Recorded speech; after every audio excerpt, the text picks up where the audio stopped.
TFC and Faith Nation. How are you all doing on tonight? Listen, we are here at the table. I'm so excited to have some guests tonight with us. So before we get started, will you share this stream with your friends, tag a few people, especially those that constantly are in some sort of trauma with their relationships?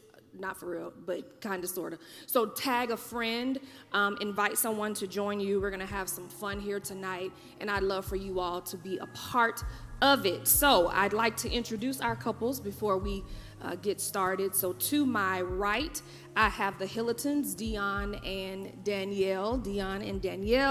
And to my left, I have Leslie and Michael. Welcome to the table, the Williams. So happy to have you all. Can we give them an applause here in the studio audience?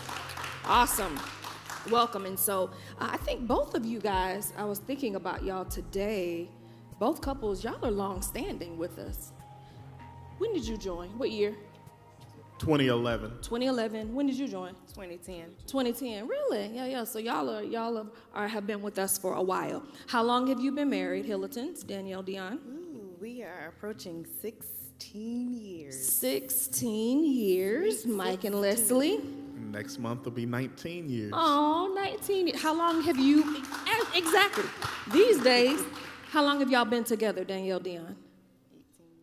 18 years. 18 years. 18 years. How long have y'all been together? 22 years. 22 years. That's what's up. I love it. So, here at the Faith Center, relationships are so important to Pastor and I. We feel like it is a fundamental part of this ministry because we're very passionate about it. We want to make sure that it's something that we talk about constantly here at the Faith Center.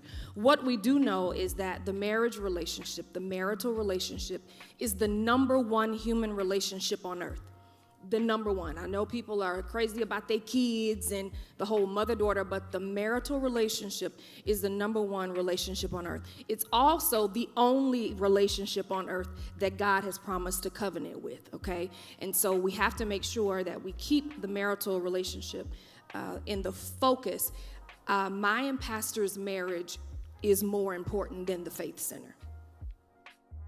At the end of the day, Pastor says, and he said it a few times, especially when we've hit rough pockets, he said, Lord, if this is what I gotta go through, or if this is how it has to be, or if I'm gonna lose my family and my wife, like, I don't need the church. I'll give this up today. So at the end of the day, it is the most important thing. And so I want to dig right in. I sent you all some questions that I thought they were rather good. Maybe you all might have not thought so, but I figured they were going to be definitely very thought-provoking, and I want to hop right in as soon as my phone becomes unstuck. Apple be trying to make you purchase additional products at times. All right, question number one.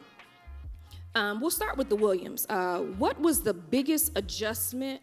We can call it shock. We can call it surprise in your marriage for you. So as an individual, you got married, you may have had whatever expectation, but you were shocked or you found out something. What was the biggest adjustment in marriage for you that you were surprised about? I'll start off. I won't say necessarily shocked, but it was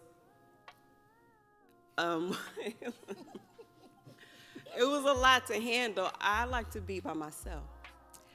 I like my alone time. And I get energy on being by myself. And Michael gets energy being with people. And so it was just a shock that he was always there.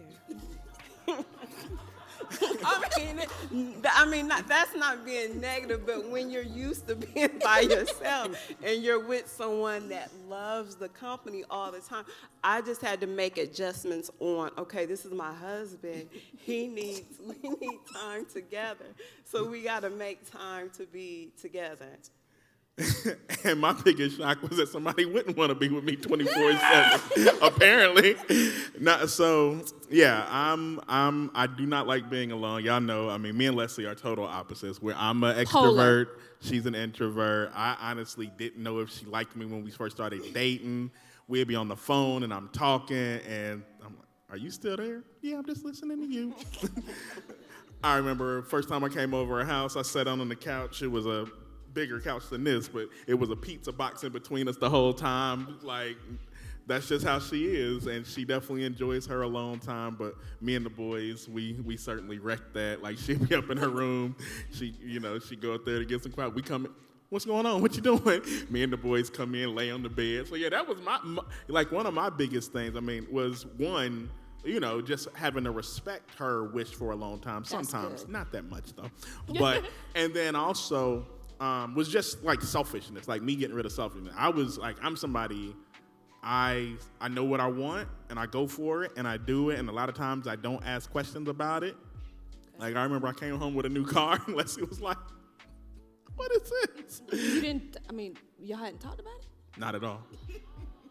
That was early in the marriage. Amen. Bless the Lord. Okay. So yeah, it was just Yes, like, it was an adjustment. Yeah, it was Okay, I an didn't know I was adjustment. supposed to ask. Right. I didn't know we were supposed to discuss it. Right. I let her drive it. Oh my gosh. Okay, so so did your selfishness, did it surprise you that you were so selfish? Like, was it a realization? Because I don't necessarily remember thinking I was selfish when I was single. However, when I was married, I was like, "Oh, that's what that is." So were you surprised that the selfishness rose to the forefront in the marriage? No, I knew what I was. Yeah. Really? I used to tell people I ain't no good. It was all about me. Okay, so then, so Leslie, did his level of selfishness surprise you once you actually got married? No. Okay. No. So you were already aware that it was there. I was aware, but it didn't affect me that much. I mean, it would be little things that he would do, and then I got used Like to coming it. home with a car.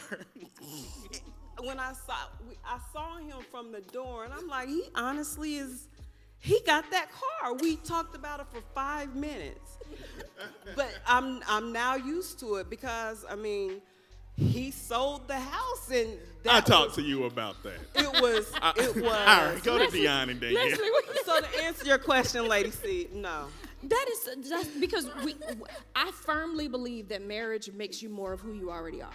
Like, that is one of my fundamental. I believe that thing. If you're mean, marriage is going to make you more mean. If you're selfish, it's going to make you more selfish. I sense something is happening to my right. If whatever you're displaying, and unfortunately, a lot of times it's the negative things that rise to the forefront. And I think a part of that is because marriage is ordained by God, and anything ordained by God, the enemy wants to get in it and just mess with it. So that's interesting. But okay, so Hilliton's. So let's talk about it. So Danielle, for you, what was maybe the greatest surprise, the thing that made you say, "Oh," after you got married? So, I am a stepmother, and I honestly thought that helping to co-parent was going to be fun, and it was not. So you, okay. And and my stepdaughter. Yes. So I'm like, "Oh, we're gonna, paint our nails and go shopping," and a lot of that really didn't happen. Okay, so how old was your daughter at the time y'all got married? Was 5, 6, Okay. 6, 7, somewhere around. So that might have been a realistic expectation. Yeah, So, she was young. so did you find that put a strain on the marriage, or that was just a disappointment for you? It was a disappointment for me. Okay. Again, I knew what I was going into, but I thought, the co-parenting situation would be better than it was. And again, I just had those expectations of she'll come for the summer, and again, we'll do our girl thing, and yeah, that never really happened. Wow, I can see how that could be a disappointment because you're blending your life with someone, the one that you love, and we can get into that in a minute, but I can see how that could have been challenging. For you, Dion, what was the biggest shocker for you in marrying Danielle? Well, no, I think the biggest shocker for me, honestly, I'm kind of like Leslie. I'm an introvert. I don't know about getting energy being by myself, but I tend to, like to be by myself. I was an only child for a long time. So she likes to go all the time. She's been like that for a long time, since she was like a teenager. Yes. It was cool when we were dating. Yeah, the date scene, yeah, it was great. I mean, and it's still great, but I wasn't used to that. And now, coming into it young, we're, hey, let's go here. We got to do this. And it's... You haven't gotten used to that by now? Well, let's just say I'm working on it. Okay. Still a work in progress. 18 years. How many it's years? Right. 18. 18. Text me when you want to go out. Just when I think I got it, it's like, Then you snatch it back. no, I ain't got it yet. But yeah, honestly, that's been it. It's just the, getting out of the introvertness, if that's a word. Right. You know what I'm and saying? trying to be open. Open. She has a lot of friends. We have a lot of friends. Whatever. Yeah, she like to be with them. So yeah. Other than that, though, we good.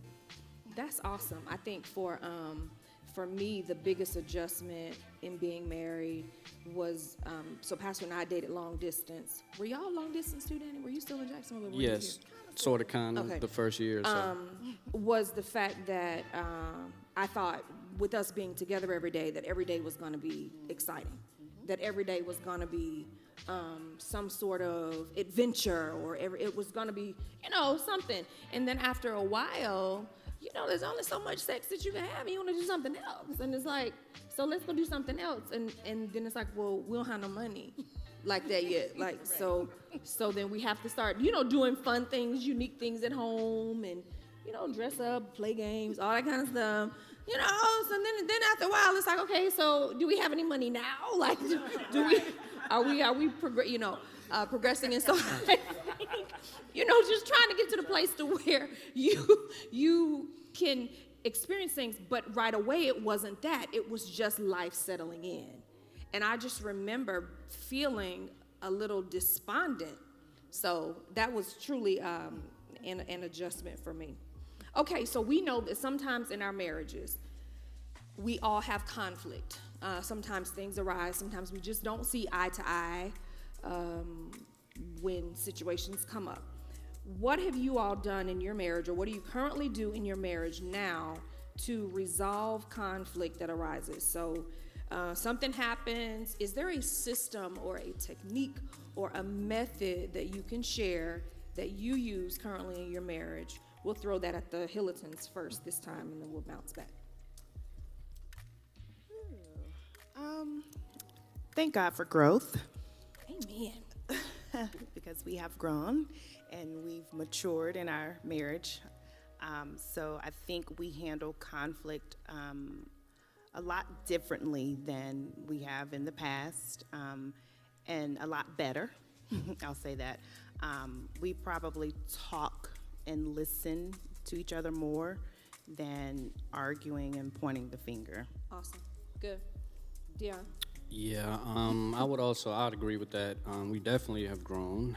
One thing for me, I've kind of learned this thing where whatever the conflict is, I hate conflict. Doesn't matter in what form it comes in. But when there's conflict in our situation in marriage, whatnot, I've kind of learned to kind of say, okay, there's conflict. There's a reason why it's conflict. Let me sit. Let me listen. Even though I don't like what I'm hearing, sometimes I got to get up, walk away, It's cool. But I take it all in, I think about it, and then I come back with what I'm gonna say. But it's more of a walk away. It used to be the, like she said, you know, the finger pointing and you know. We've kind of, you know, gotten away from that. We've matured a little bit, and yeah. So I think that's interesting, and I've never thought about that in that way. So conflict is happening. Why? Like, forget what the details are. Like, you know, I guess we put so much emphasis on what the issue is that we're arguing about or not agreeing on.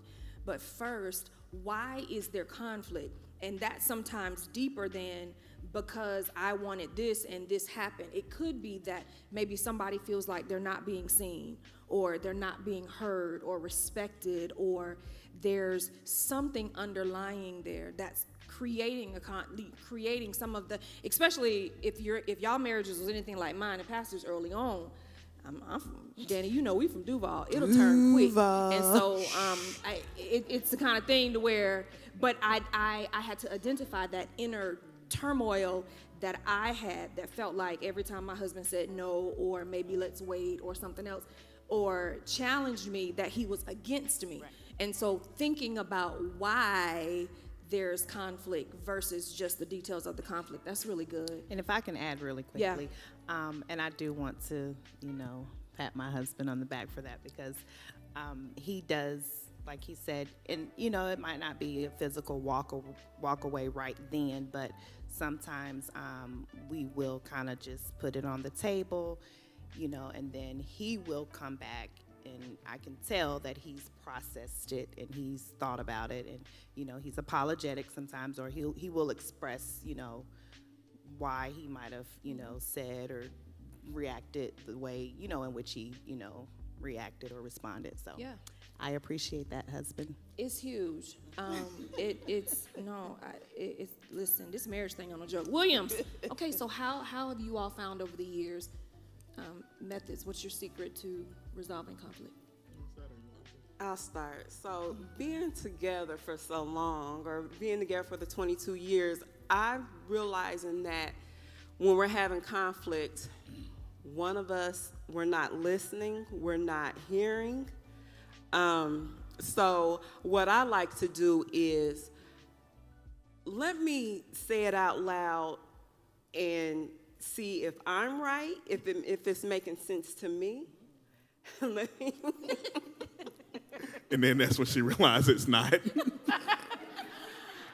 We just had one this week or last week. So, and then I'm like, okay, now you say what you think it should be or whatever. And then we're hearing each other. And I just be looking like this until when she be like, oh. Okay, last week that did happen, that week. And no, Michael, no, it's this. No, Leslie, it's this. Michael, so you telling me that, I am telling you that. Michael, oh yeah, you're right. Yesterday too. Yesterday, last week, I mean, so. No, it was last week and yesterday. Oh, okay, so. That happened. But the point of me telling this is, that's what we have to do, because sometimes I'm wrong, sometimes you're wrong, but we have to hear each other out. We have to hear each other out, because that works for me. That works for me. I want to hear the whole story, and I'm listening, and I'm okay, but I still want to do it this way. Now you tell me why we can't do it this way. And then he's going to tell me his story. All right, well, we'll meet in between. Usher my way. So, yeah, I mean, and the great thing is, right, so when me and Leslie first got together, I had told her, like, I had been in a relationship where I argued all the time. And so I was like, I don't want to argue. And in 22 years, I can't think of more than 2 arguments we've had. Y'all safe. We discuss, we talk, we have disagreements. Definitely disagreements. We have disagreements, and like it's literally like, okay, so this is what it is. We talk about it, and if she's like, I don't want to talk right now, she try to go off into another room. I give her a few minutes of alone time. Then a few minutes later, what's up, babe? Like, I'm not, like, here's the thing. Our marriage isn't worth this small issue. So there's never, like literally, I can't think of 2 arguments we've had in 22 years. Like, I don't argue. We gonna talk. We gonna disagree. I'm gonna show you why I'm right. And every now and then I gotta be like, oh, okay, she was right. But no, like seriously, like we've always been that way. That was something that we established from the beginning. I don't want to argue. I'm not gonna fight. That's not what I'm in this for. So let's just work together. And it's worked for us for 22 years. I love it. So is it safe to say, Mike, that you in your life, you're not a person that holds grudges? No, not at all. Nah, like I'm somebody, like seriously, like stuff don't affect me. Like it really doesn't. Like if me and you have a falling out, Yep. Over an issue, it's the issue. It's not you. If me and you was close, me and somebody that I'm really close to, somebody that I love dearly, had a falling out, and I haven't spoken to them in a while, but that's on them. They blocked my number. Okay, well, if they hit me up, Right. I'll glad, like I have no ill feelings. So that's interesting because if you heard Leslie when Mike was talking, he says if she goes into another room and then she said, and a few minutes later he come or whatever she said, which means you're not going to allow too much time and space in between you, and I think that's huge because Leslie was holding grudges a challenge for you. I think that was one of my answers Yeah, to. that's one of your- Very good. Definitely. Okay, so we can hop into that because I think that's a huge thing when it comes to conflict resolution. If we have a conflict, can we not take it personally, right? The issue is the issue unless there's disrespect or things like that. I mean, the issue is the issue and not the person. So we don't have to be upset with each other just because we disagree. My mom used to say, we can disagree without being disagreeable, right? So we don't have to necessarily take on all of that stuff. So, but for a person that does not hold grudges versus another person that has this challenge, what was that like, Leslie, making that adjustment? Can you talk a little bit about what the challenge was, okay, and then how you've had to adapt? The challenge as far as the holding grudges or whatever you want to call it. I was brought up to have a grudge. That was part of my family dynamic is we disagree, now we're not going to talk for days. And those days may go by and then I'm ready, but they're not ready. So I got to go back into another 2 or 3 days of having a grudge. And that was just our family. So I went into relationships having a grudge. No, I'm not talking to you. Wow. At least 2 days. I mean, it wasn't a couple of minutes or something. This was days. And I wish you would. Well, that's the thing. I try to play that card with Michael. Oh, you married the right one. Oh, yeah. Like, look, no, it's grudge time. I'm not talking, no. And he was in Girl, my come face over and here. said, you dropping that right now. We're not having this in this house. And it took me a couple of times, and he stood firm. Oh, we're not having grudges in my house, this house, our house. And I'm so glad that he pushed that, and I'm so glad that he got me out of that, because now I see family and friends that have grudges, and it just makes me tense up. Wow. And I just say that is just so immature.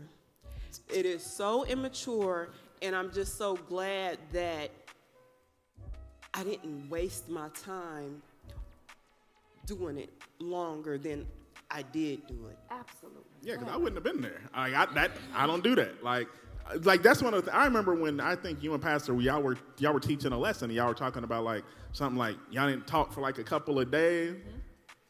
I'm like, well, who was you talking to? Like, no, I seriously, I have no, like that doesn't resonate with me at all. Like, love it. we might go 20 minutes. That's about all you getting. That's about all you getting. Like, I don't argue. I don't hold grudges. Like, we good. Like, you mad at that? All right, let's go to dinner. Right. So listen, hold on. I'm coming. I just got so many questions because you have a person that was raised in this thing, and it is embedded in you. So Leslie, were there times that you wanted to resist holding, like I want to do this thing that I'm so used to doing, or was it easy coming out of it? It sounds like he didn't leave a whole lot of choice, but internally for you, was it a fight? It definitely was a fight. Okay. It definitely was a fight. But I knew after a couple of times, he was going to be hovering over my shoulder or in front of my face. Stalker. Yeah, like, yeah. I mean, it was In the middle, something. like, what's up? And it was either he was going to throw a joke. And you know, at times, you don't want to hear a joke. But this guy.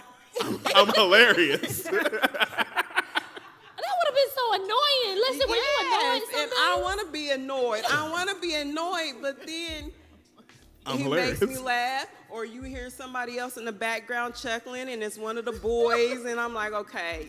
Give up. Yeah, I give up. I give up. But I just so still have to good. stress on that grudge thing. Let it go. I was talking to a family member, and I'm not going to say this family member name or how they're related to me. Praise the Lord. All right. Yes. But I called this person and I was asking them, I'm going to slip up. I'm sorry. I know don't do I'm going to this. slip up. No, I just want to get how this grudge Yes, is just, how it works it's and how terrible. it can impact. And I called him. I'm like, what are you doing? Is such and such at your house? No, we're not talking. Well, why aren't y'all talking? I haven't talked to this person in a whole week. They just get on my nerves. Well, why? He came over here and asked for dinner or something, and he went in my cabinet and said, dang, you got so many cups. And how dare him say I have too many cups? So I told him to get out, and we're not talking. This actually happened last week. So you telling me we going on day 7, and you're not talking to About this some person? cups? About some too many cups that you know you have too many of? And this was a while, and they're still not talking. So here's the thing. So imagine how. So this is good especially for those of us that have children, right? Because we believe that kids learn more from what they see than what they see us do than what we say.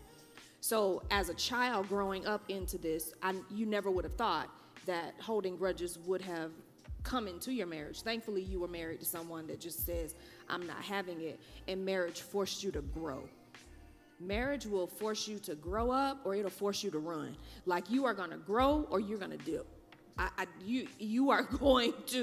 You are either going to have to come with it or you're going to get out. And I'm so glad that you were able to grow Amen. through that. I'm glad too. Yeah, I'm so glad you were. Hillitons, so something that you had to adjust, what was it? I don't know what the question was.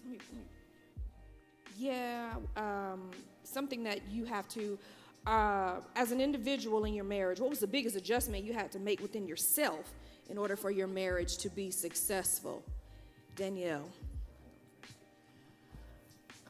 Now, this was one that I had to keep thinking about. Probably the selfishness, like that was talked about earlier. I'm an only child. Okay. And You both are only children? well, he was for Oh. a long time. Oh. But I'm my mom's only child. I do have siblings though. Again, just realizing that things are not always going to be my way. Yeah. I mean, I don't think I'm like a rotten, selfish person. Think back 16 years ago, 17 years ago. I didn't know what I was getting myself into. Okay. Yep. I didn't. My selfishness comes in a form of, again, just like the things that I want, that I would like to do, the things I desire. And it might not always necessarily be materialistic things. It's just the way I like things. You know, I like a very neat house. Y'all know that. I just like things the way I like things. And, you know, that again, just going back to the first question, that's an adjustment in itself, you know, having to, you know, share, you know, space with someone. Let's put a pin there. We're going to come back and talk about that. You know, so, I mean, like I said, I don't know. My selfishness, I've been told many of times that I'm selfish, but I don't know. I'm working on And it. he's so sweet. He's not giving anything with his face. Like, he's giving nothing. All right, Dion, for you, what'd you have to adjust within yourself for your marriage to be successful? The one thing that I really came up with, I think that I'm still working on it, and I'm just gonna be flat out honest. I don't like to call it aggressiveness, but I have like I don't want to say no tolerance. These are all words that I've heard, but I can be stern, right? Just direct. No haha, kiki, boo, none of that. Just hey, this is what it is. Tone. My wife's an English teacher. She is. I learned tone. I know tone from a different avenue, Okay. but tone to her or to my wife is, you know what I'm saying, something completely different than what I understood tone was. Ooh, Danielle, So we I need had to talk to about that in a minute. Okay. basically I've had to adjust my tone, if you will, how I approach. I can approach, I have a discussion, we're talking about something, but the tone of my voice, for some reason, just kind of ruffles. I don't want to say ruffle her feathers, but it kind of ruffles her feathers a little bit, and I'm working on that. I've worked on that for some years. I think it's, I think I'm okay now, or it's better, she says. But yeah, the tone is, I would say that thing for me, that's the main thing for me. Would you say that tone is impacted by outside things? So, for instance, if you've had a rough day, stressful day, is tone different then? Or if you have to talk about something that you've talked about 19 and a half times before and I got to address it again, tone is impacted that way. So are you a tone, if I've had a rough day, I'm a tone person? Or, see, here we go again, it's about to be a problem. No, I'm more of I think it is like the rough day. Okay. Just kind of learning, as an adult, we all got pressures and, we all got everyday life going on. But I think I tend to take on a little more, than I don't want to say I can handle, but I take on a lot. And when it's not going as well as I plan it, it kind of comes out in my voice.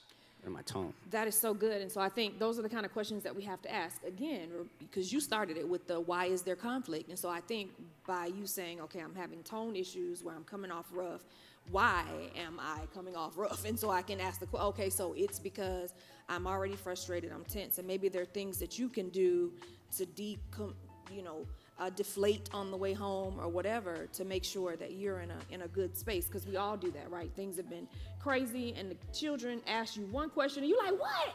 And they're like, can I have some water? Before you know it, and it has nothing to do with them, but that's good for you to recognize as an individual. Danny, talk to us about the tone. So, because at first I thought he was going to be like, the tone of voice, but I thought my mind instantly went to the tone of your words. Yeah. So we have this discussion. So I tell them, in literature, that is, tone is based on the words that, the writer or the speaker uses.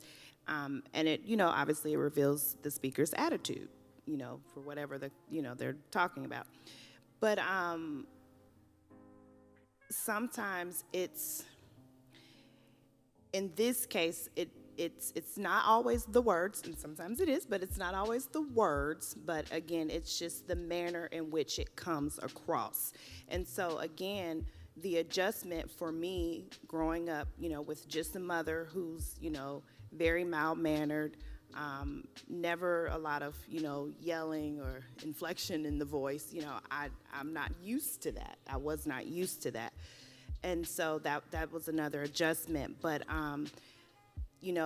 him having to try to adjust to my sensitivity, So, again, we're both adjusting on that same thing, I'm like, well, toughen up. It's, because I always tell him, he loves hard. He's a tough lover.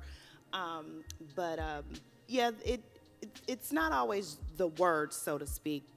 But again, it's the way in which it comes off. And like you asked the question, I'm trying to figure out, where is this coming from? Why?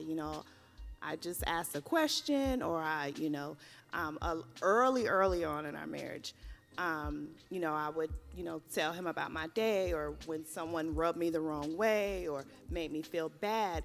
And this is what I discovered about him early on. We just had this conversation the other day. I want to call him a solutionist. Yes. He wants to fix it, and I appreciate that. But the fixing is like as if I did something wrong. I'm like, I didn't do it. They did it. Be like, but was you listening to the story? Like, So again, that's the tone part where it's like, well, can you have a little bit more empathy? okay, So that's good. That's amazing. The words indicate the writer's attitude. So even if my tone is appropriate, meaning, because but I do that when I'm trying to be funny, and that's part of the problem. So even in our marriages, sometimes, I'm not yelling, but the tone of your words can have an impact as well. That was very impactful. Do y'all have anything to say about anything they said before we move along? Or No, I mean, that was just, so that was one of the things, like when me and her first got together, it's not what you say, it's how you say it. Like, I don't do that. Like, not only are we not going to yell, we're also not going to be condescending. We're not going to have attitude for nothing. Like, if it's something wrong with you, tell me what it is. I might tell you how to make it better, or we can talk. Like, I just don't do that. I don't do that. So early on, like, we set that ground rule, like short words. No. I still like to test you, though. Oh, yeah. I mean, you have to. I mean, I just want to see. And what's my favorite question? Who you talking to? Who you think you talking to, Anime? Look, I mean, you just testing the waters. You got to see. Just every now and then, because he might have changed, and there might be things that you could get away with now that you could get away with before. So, I mean, you know what I'm saying? Don't test my gangster. So let me ask this, and this is not one of the questions that's on our list. We have a couple more, but did you all find that once you got a relationship with the Lord, that navigating in your marriage, that made a major difference in navigating your marriage? I don't know if you all were saved before you got married, but No, I was a heathen. were you okay? No, we had a really great marriage coming in, right? But I will tell you that once I never joined, like you know my story. I grew up in the church. We were apostolic. I was in church 18 days a week for 26 hours a day. It was crazy. Like how we got a prayer meeting, then morning service, then afternoon service, then evening service, then dinner at the church. Flashbacks. But when I grew up, I never joined the church. I attended. I would go every now and then. This is the first church I ever joined.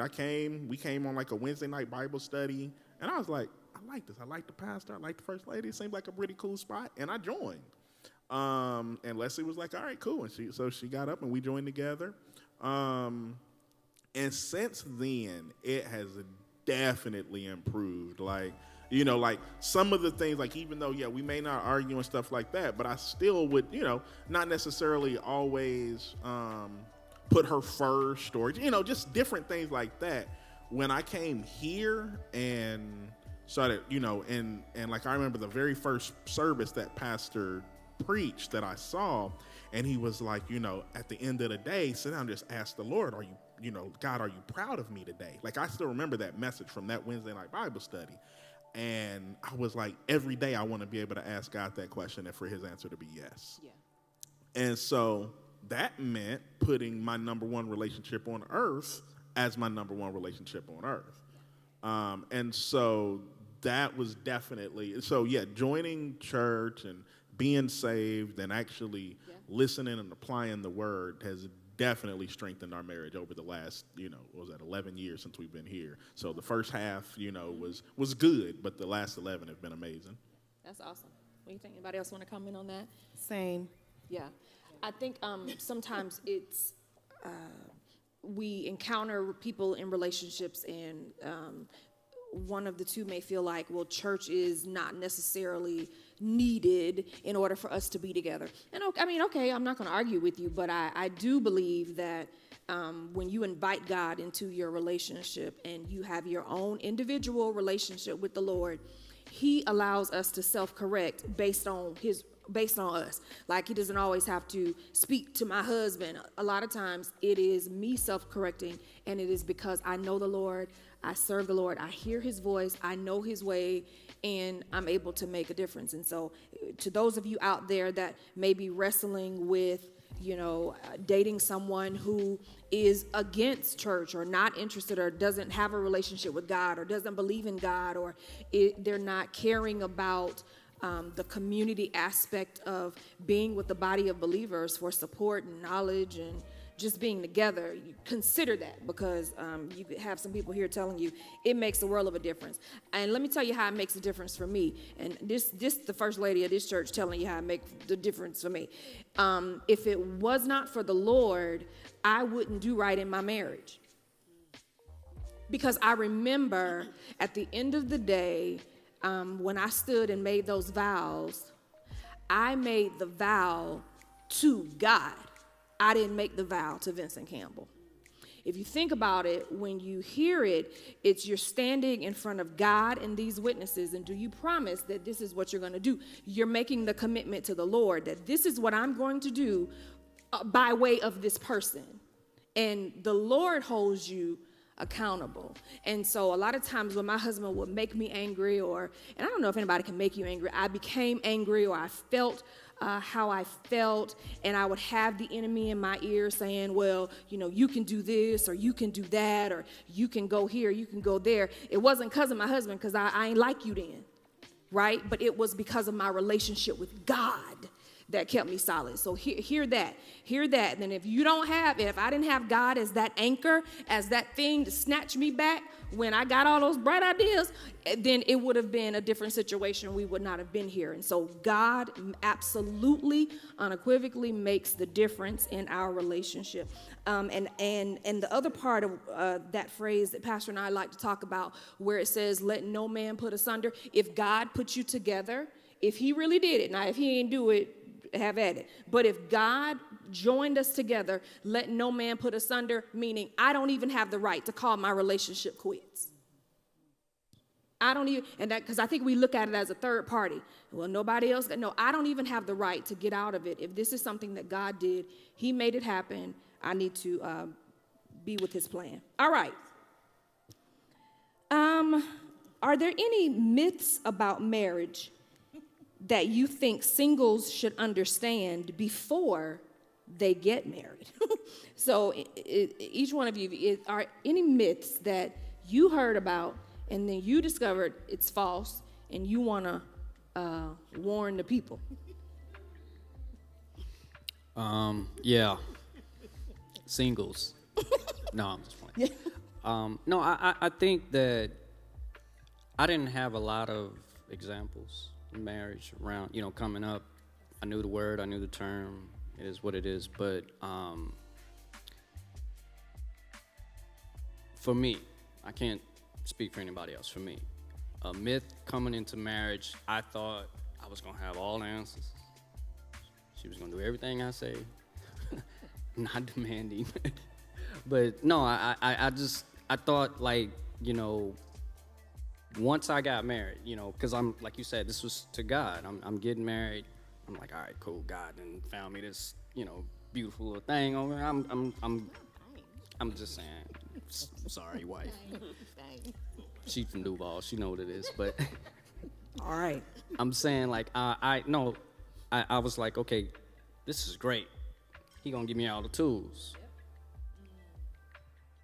He did give me the tools, but it didn't come in the form that I thought it was going to. That's so good.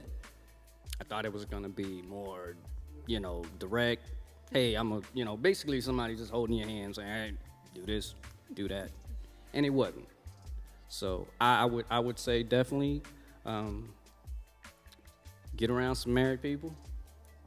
not just some married people. Get around some Happily married people. happily married. There you go. Thanks, Mike.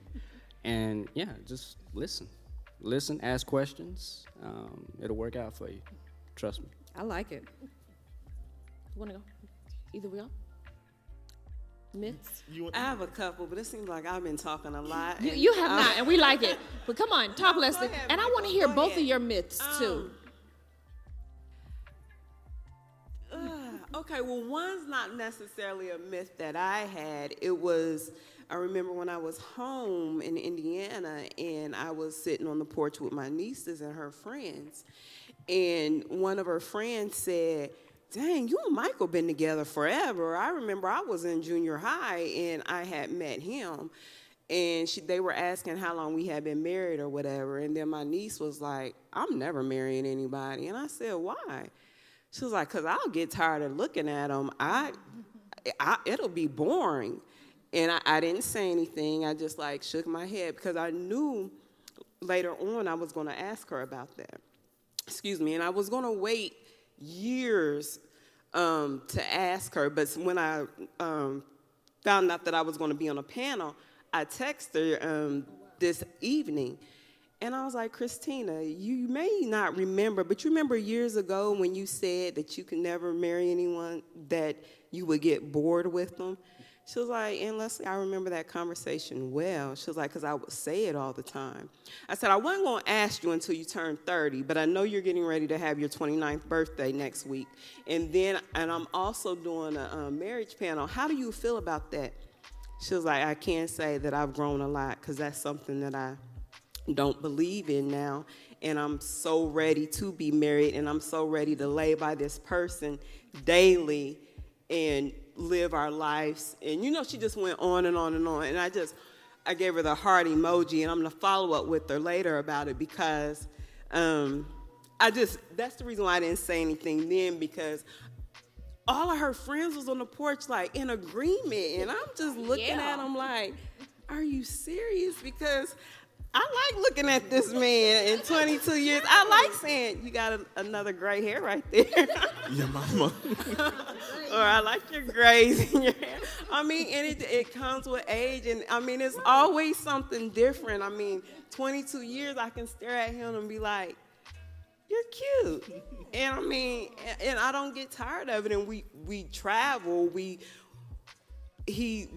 in a financial good place, and we're doing a lot of things. We're doing a lot of things.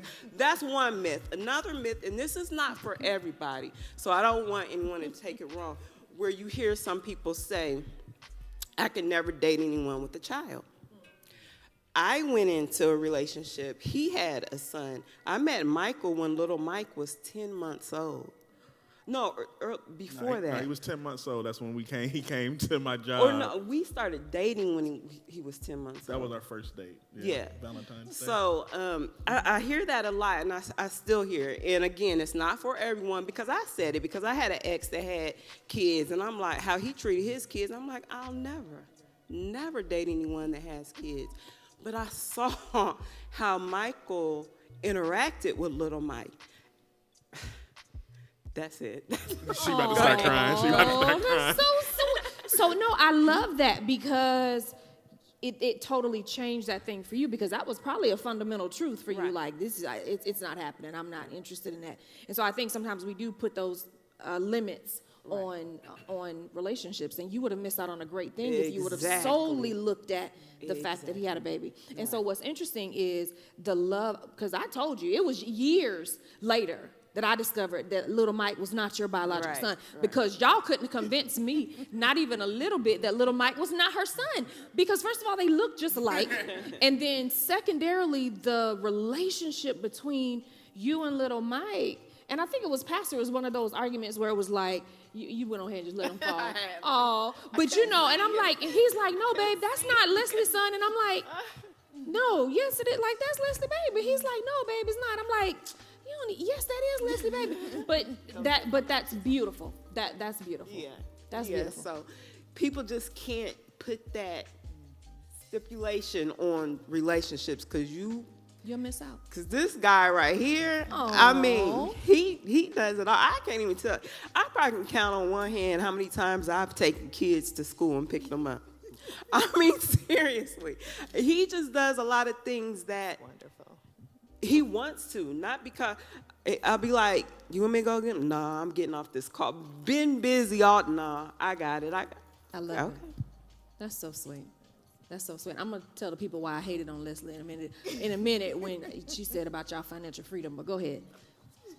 I mean, yeah, there's a lot of things that people say in getting into marriage. I mean, she brought up some really good ones. I don't think we even talked about that, but yeah, I mean, it is crazy. Like you get in a relationship with somebody so young. Like me and Leslie, I mean, we were what 2 and 3. 23, and you know, people say like, you know, you with the same person for the rest of your life. How can you be with the same person? I think I put a post in the Black Relationship Goals in one of our groups one time.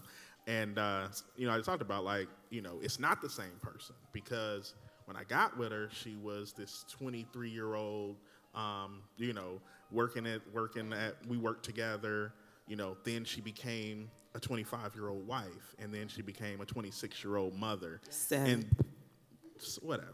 Let's not let the truth get in the way of a good story. Don't let the details get in the way of a She was when she had her baby. A 27-year-old mother, and then, you know, you know, and it's just like every few years there's something different, something new, somebody else to fall in love with all over again. So good. So, you know, I haven't been with the same person for 22 years. I've been with somebody that's been growing as a new person all the time. So that's one thing. And then the other thing is just a lot of people talk about, like, you know, giving, you know, you see a lot of stuff, like I see all these posts like, is it 50-50, blah, blah, blah, and all this and that. Nah, I'm all about 100%, right? 100. I give 100% of myself.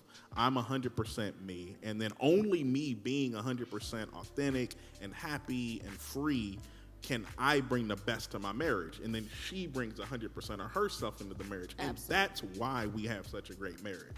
Like, you know, I know some people, I mean, that don't, you know, that maybe look from afar. They question, like, is it real? Is it certain? No, this is real. This is us. Like, this is us every day. Like, this is how we joke. This is how we laugh. And I'm always want to make sure that I'm bringing myself 100% into this marriage so that we can thrive together. I love it. And authentically, I mean, I've been with you guys for a long time, and we've spent, you know, time away. We've traveled and done some other things, but this is authentically who you are. That's why I'm so devastated that in June they will be moving to California. And so because of their financial freedom that they found, they were able to go now live out their dream. But I guess this is the Faith Center, and we taught y'all how to use your faith. That You is shouldn't have told us. Michael's dream.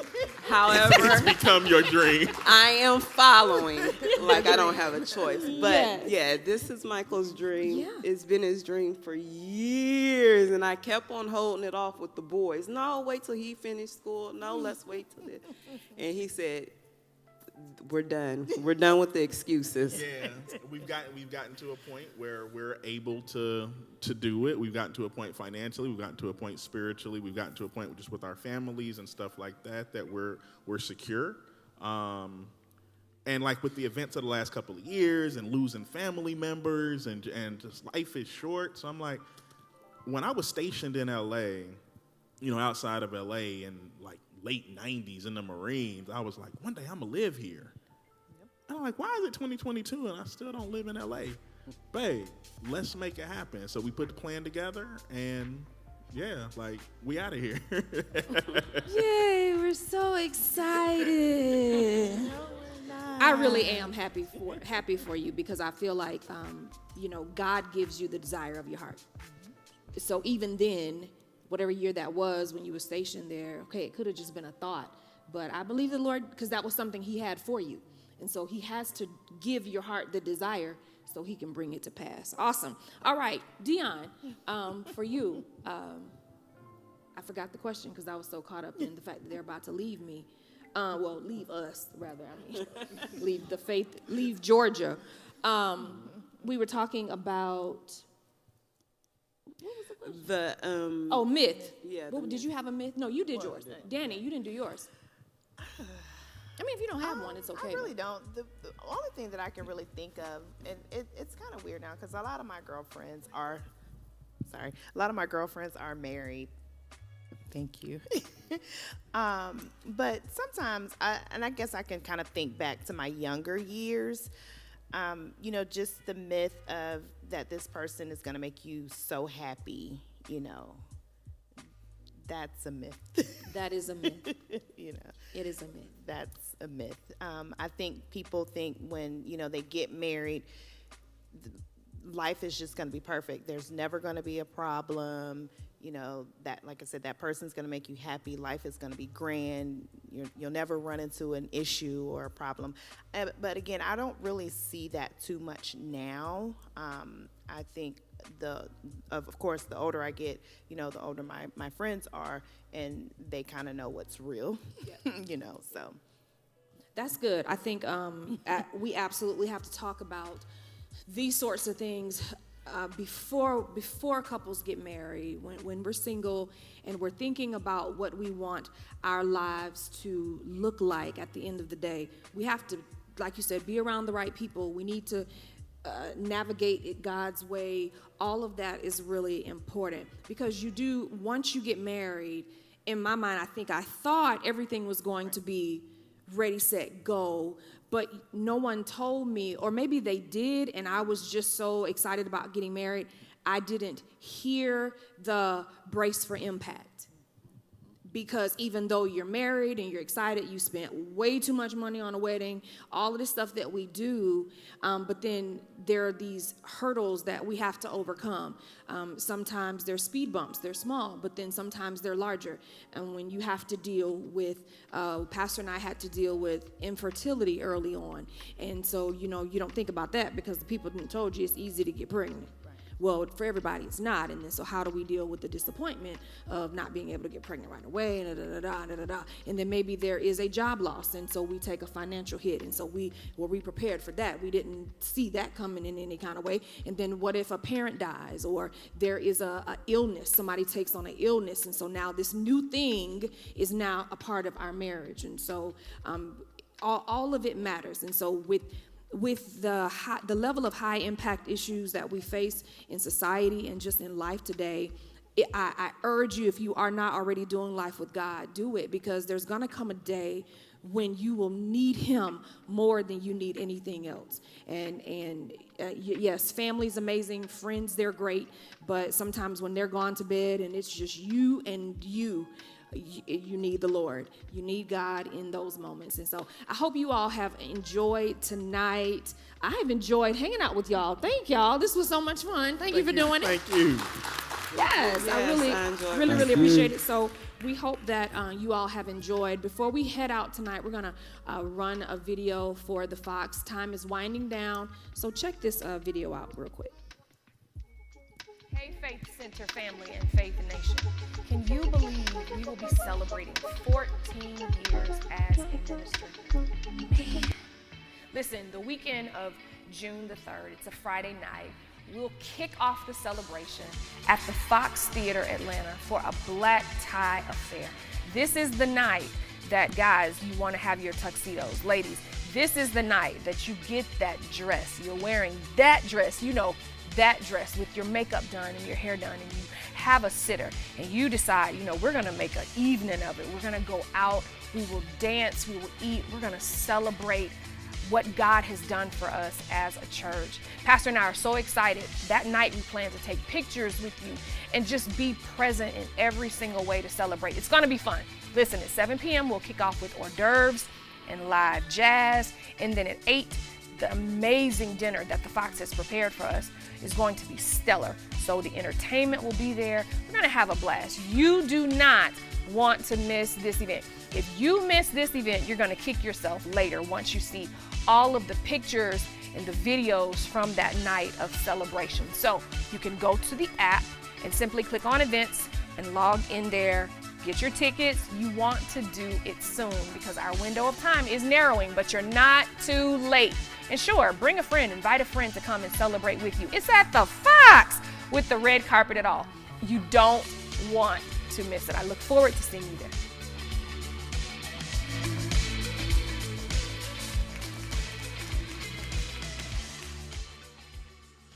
Awesome. So again, listen, I hope that you all have really been able to take something away from what the two couples shared tonight. Go home. If something really stood out to you, talk to your husband or your wife, or, call your girlfriend, call your boyfriend, chat it up with them tonight. If something made you grow, just go with it. Like it all does. I was really inspired by a few things that you all really said tonight that have even impacted me. And so I don't think we ever will arrive in our marriages. I don't think we will ever master it. It'll be mastered once Jesus returns and he's pleased and we go to be with him. So y'all continue pushing, continue growing. Let me pray over you. Father, I thank you so much for everyone that's watching this stream tonight. God, whatever our relationship status is, you are with us. We pray that you be a part of it. If we're single, God, you be the head. If we're dating, you be the head of it. If we're engaged, God, you become the head. And God, if we're married, thank you for being right dab smack in the middle of the marriage, wounding us together. And so we appreciate your love and attention to this. We know that you're so concerned about our relationship, regardless of whether we're in a relationship with ourselves or just with someone else. We thank you that we're all whole and that we're healthy and that our marriages and relationships are flourishing. We give you praise, glory, and honor. In Jesus' name we pray. Amen. Y'all have a good night. We'll see y'all on Sunday.